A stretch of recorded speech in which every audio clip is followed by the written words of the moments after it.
Welcome to Guide Guru. We hope this video helps. You begin by preparing the device so the upgrade goes smoothly. First, verify your iPad model is compatible and plug it into power. Low battery stops installs. Once done, make a fast iCloud or Finder backup so you can restore settings if needed. Then connect to a reliable Wi-Fi network and clear about 5-10 GB of storage for the update files. Now open Settings, tap General, then Software Update. This starts the download process and shows time estimates. Once the download completes, tap Install and let the iPad restart. Installation can take 10-30 minutes depending on storage and model.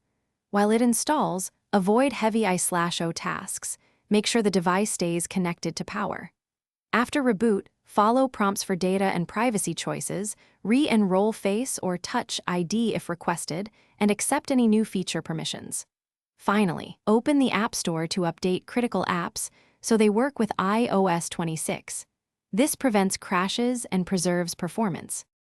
After setup, check Settings right arrow General right arrow Software Update to confirm you're on iOS 26.